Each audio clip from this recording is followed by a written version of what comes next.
여러분 반갑습니다. 제 이름은 한근호입니다. 이번 시간에는 여러분과 함께 관성에 대해서 공부해 보도록 할게요. 준비되셨나요? Let's go! 자, 가장 대표적인 물리량의 하나인 질량은요, 물체의 고유한 속성을 나타내는 물질의 양이라고 합니다. 운동상태 변화에 저항하는 관성의 크기를 정량적으로 나타내기도 하고요. 동시에 중력이라는 상호작용의 원인이 되기도 합니다. 단위로는 킬로그램 또는 그램으로 나타내죠. 그리고 관성이란 물체가 운동상태를 계속 유지하려는 성질입니다. 관성은 질량이 나타나는 성질이기 때문에 질량이 클수록 관성이 커지겠죠. 운동하고 있는 물체의 속력이 빨라지면 관성은 커질까라는 생각을 가져보는 학생도 많습니다. 이때는요, 운동량이 커진다라고 보셔야 하는 겁니다. 관성이란 질량에 의해서 나타나는 성질이므로 속력에 의해 나타나는 물리량을 운동량이라고 하는 거죠. 자, 관성은 물체가 운동 상태를 계속 유지하려는 성질이다. 그리고 질량이 클수록 관성이 크다. 관성은 성질입니다. 질량에서 나타나는 성질 꼭 기억을 해 주셔야 하고요. 자, 우리가 보고 있는 이 그림은 바로 갈릴레이 생각에 의한 사고 실험을 나타내는 그림이죠. 갈릴레이 사고 실험은요, 처음 위치에서 출발한 물체가 운동하는 과정에서 아무런 방해를 받지 않는다면요, 결국 처음 위치와 같은 높이에 도달할 것이다 라는 가정에서 시작됩니다. 공이 운동하는 경로에 기울기를 변화시켜도 결국에는 처음 위치와 같은 높이에 도달할 것이므로 이의 경우에는 계속해서 운동 상태를 유지하게 될 것이다 라는 것이 갈릴레이의 사고 실험의 핵심 내용입니다. 뉴턴은요, 나중에 갈릴레이 사고 실험 내용을 체계적으로 정리한 법칙을 발표하게 됩니다. 이것이 바로 뉴턴의 제1법칙이며 관성의 법칙이 되는 거죠. 자, 뉴턴의 제2법칙은 가속도 법칙입니다. 가속도 법칙이 바로 그 유명한 F는 ma죠. 운동 상태를 변화시키는 원인을 바로 힘으로 규정을 하였는데요. 이때 물체에게 작용하는 힘에 의해서 운동 상태가 변하는 정도를 바로 우리는 가속도라고 합니다. 여기서 가속도의 크기는요, 질량과 힘의 관계에 의해서 나타나는 값이 되기 때문에 질량이 작아질수록 그리고 힘이 커질수록 가속도 크기는 커지게 됩니다.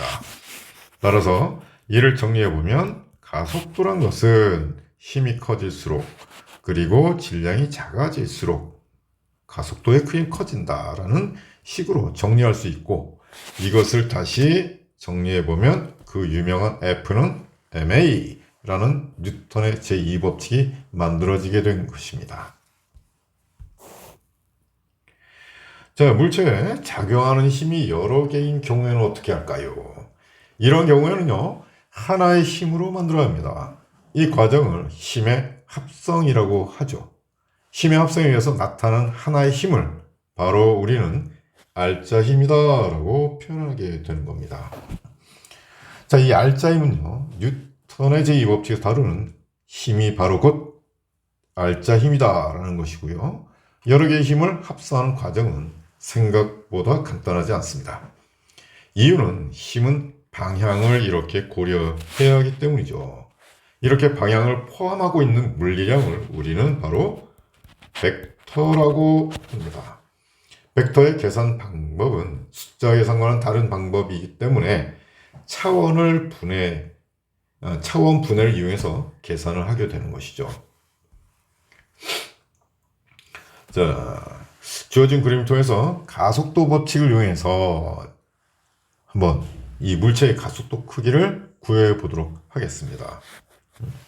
자, 주어진 힘이 20뉴턴이고 물체의 질량의 크기가 2kg이니까 가속도의 크기는 10m/s 제곱이다라고 바로 암산이 가능하죠. 자, 두 번째 그림에서는요, 물체에 작용하는 힘이 두 가지입니다. 자, 힘은 방향을 포함하고 있기 때문에 방향을 고려해서 계산을 한다면 힘의 크기, 하나의 힘, 즉 알짜 힘의 크기는 15N이 되겠죠. 이 경우에는 가속도의 크기는 바로 3m/s 제곱이다라고 우리가 확인할 수 있습니다. 자, 보았듯이 어렵지 않죠? 하지만 실전에서는요, 힘이 많은 학생들에게 물리 공부를 매우 힘들게 합니다. 힘이 힘들게 하죠. 그리고 물리에 대한 생각을 바꿔주는 원동력이 되기도 합니다. 힘이 원동력이 되기도 합니다. 힘은요, 정말 힘듭니다.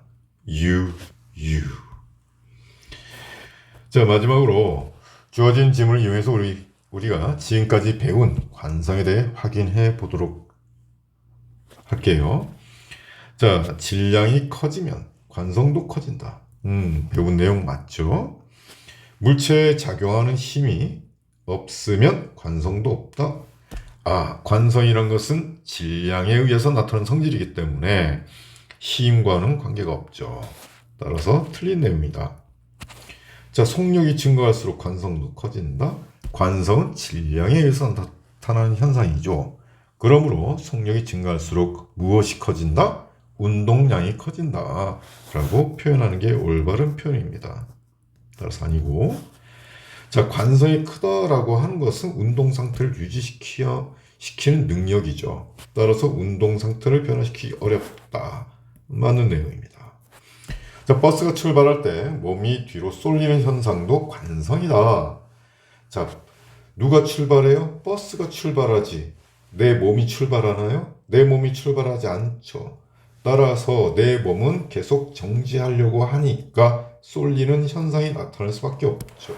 이것이 관성에서 나타나는 현상이다. 맞네요. 자, 벽을 밀면 벽은 가만히 있지만 몸이 뒤로 밀려난다. 어떤 힘의 작용에 의해서 나타나는 현상이기 때문에 이것은 나중에 다음에 배우게 되는 작용과 반작용 법칙에 대해서 더 자세하게 배워보도록 하겠습니다. 자, 지금까지 관성에 대해서 여러분과 함께 공부를 했고요. 여러분께 조금이나마 도움이 되었으면 합니다. 지금까지 한근호였습니다. 감사합니다.